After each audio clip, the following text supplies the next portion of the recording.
Hello and welcome to Race Car Fabrication and Restoration. I'm Ronnie Humphrey. As always, thanks for joining me today. Don't forget to hit that like button and that subscribe button. Well, we got our 1926 Model T pickup. As you saw on our last episode, I went down to my parents' house down in Saline, Louisiana, picked it up. My goal is to try to get this thing back running in honor of my dad and my brother, who we lost last June. So I don't know if we can do it or not, but right along with us, let's see.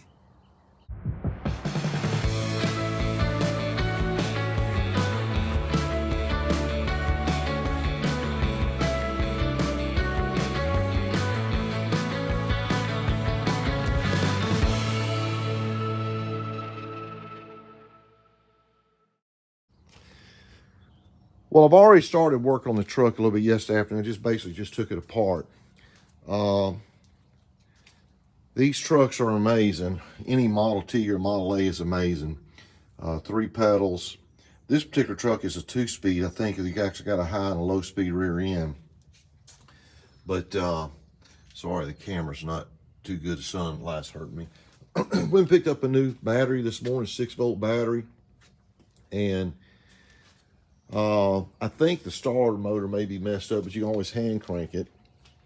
But my dad actually drove this thing in a parade down at our annual watermelon festival, probably about, I guess, 5 or 6 years ago, probably at least.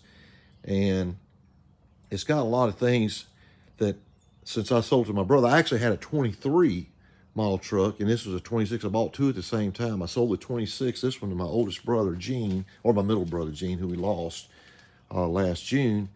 And he and Daddy got it running. Gene had bought new tires for the front of it.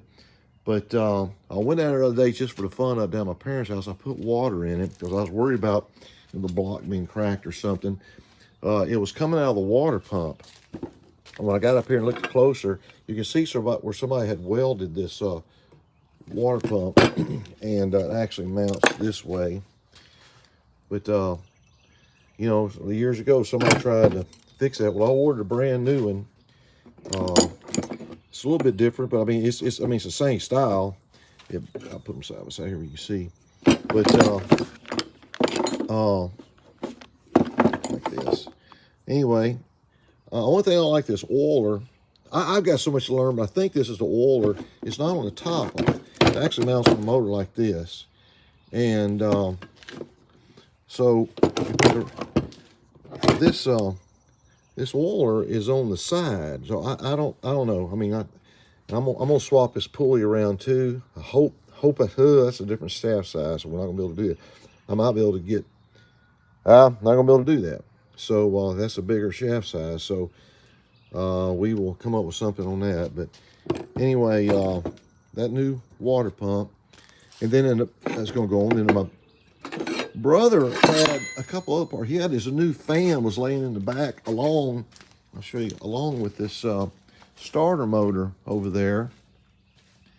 And it's almost like maybe he had gone to the swap meet. We always go every year to the Pate swap meet out in Dallas, Texas. And it's almost like he maybe had bought some parts. And Lord, you just don't realize when you lose a family member what they were doing, what they're involved in. This thing has sat still for years, but it looks like he had picked something up for it. And there was actually this water neck housing in there as well, and another fan. So he must. I'm betting he saw these at a swap meet somewhere and picked them up. Now, what's interesting, if you look at this, I've already started taking this fan off.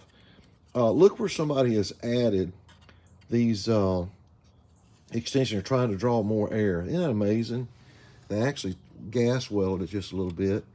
But I'm going to go ahead and take that off because I know it's going to be out of balance. Not that it matters. But we're going to go ahead and take this off, get the new fan on, then we'll put the new water pump on, see if we can figure out what to do about this pulley situation.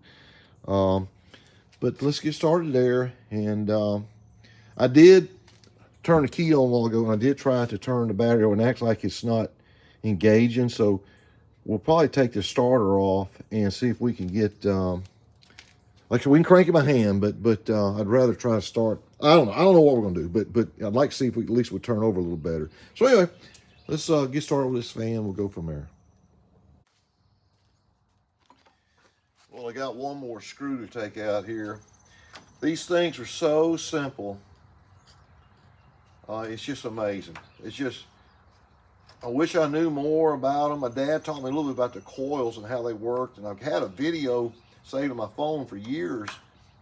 I've still got it on how to get the coils to working, and I don't know if I could ever do it or not again. Okay. Yeah, look at that. That's going to come in 2 pieces. This is I'm just assuming that this is all the same size. We will see. It's got roller bearings in there. I wish I knew. I wish I could talk. I mean, me and my brother talked all the time. Usually it's about racing stuff. And I wish I knew what he had bought. You just, man, just don't ever take for granted about losing somebody. I've talked about my brother all the time on here, but he was my best friend.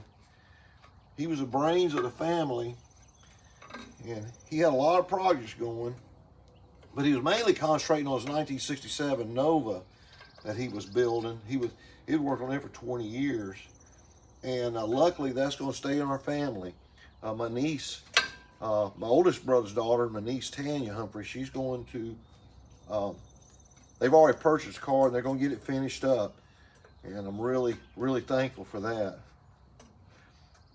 Okay, I'll get this on here all the way. We'll get back here with just a minute and we'll move on to the water pump next.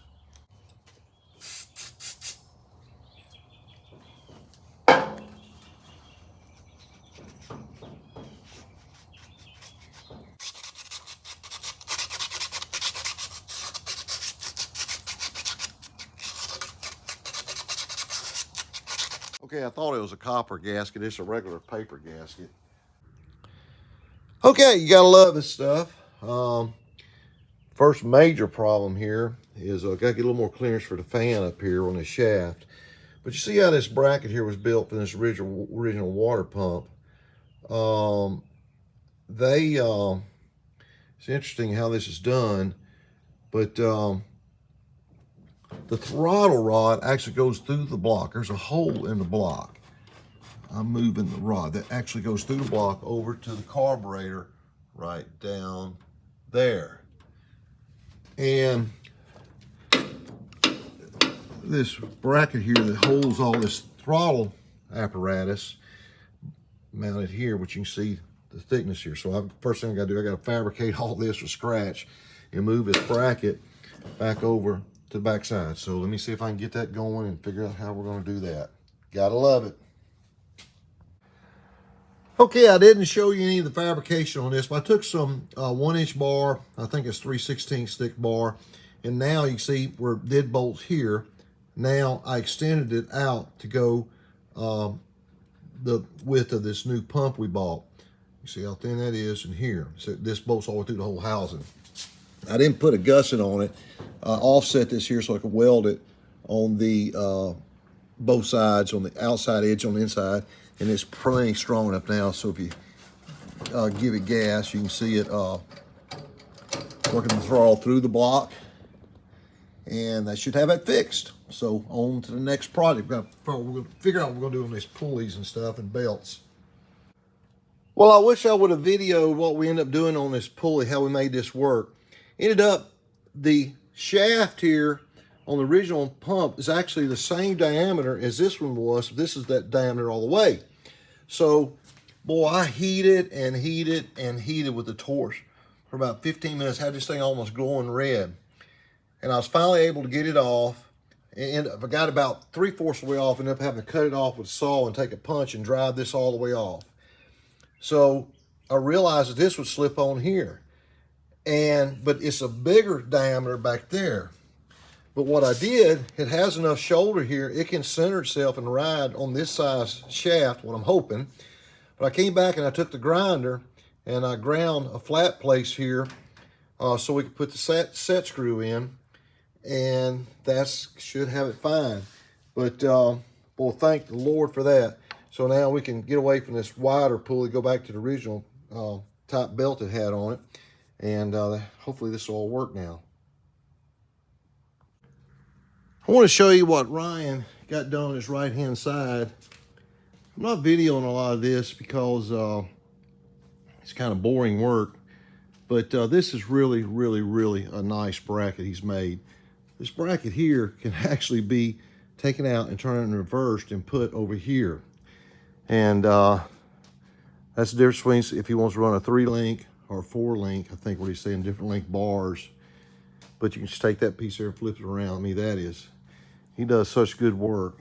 And the slider on a 3-link, we won't be, once we get it set, we don't change this here, this angle of that bar. It goes to the rear end. Once we set that, that's pretty much stays the same. That's why we're not using a typical radius with multi-hole like a 4-link bracket would have. More like that down there. As far as my truck, I have worked on this thing all day long. And I got to show you what we did. This is fantastic. Went to the auto parts store 3 different times. Finally got a belt to work. There's no adjustment on this thing. But we got our bracket made down here. That works right now. So now if you mash the gas down there, you can see the throttle moving. Like I say, it actually has a hand throttle. That operates off another rod over there. But, man, you wouldn't believe, because since there's no adjustment, there's the only adjustments you got here, and that just bows it out just a little bit. But I was amazed it actually got my belt tight. So now if I turn it over, you see the water pump turns. So that's a major, a major step. I'm still concerned about the starter motor, but we can hand crank it if we have to. So the next step is to put I'm gonna probably go and put gas in it and see. It's all just gravity feed. This is your gas line there coming from the gas tank. So we'll just break that line right there and see what comes out. Carburetor is real easy to clean. We'll take it apart and go through it. Don't even have an air filter on it. Boy, that's just the way it was back in the day. It may come from the factory one, I don't know. But anyway, all right, that's where we're at. We'll talk to you here in just a second. Man, I'm glad we finally got this water pump done. It took 3 trips to the auto parts store to try to find the right belt. And appreciate my wife helping me trying to get it lined up. That's kind of tough to get on, but we got her done. Ryan made a lot of progress on Modifed today. And I'm not doing a lot of video on this because this is a lot of grunt work. But our next big step now is we're going to go ahead and clean out the carburetor, like I was saying, and try to get some gas to it. I want to see if it'll fire, probably by hand or something. I want to try to get the starter going, but we can try by hand just see if it'll at least kick over and try that. So I'm going to be gone for work all this week, so we'll be able to work on until next Saturday. But as always, appreciate you guys watching. Don't forget to hit that like button and that subscribe button. And we'll see you next time on Race Car Fabrication and Restoration. God bless you. You take care.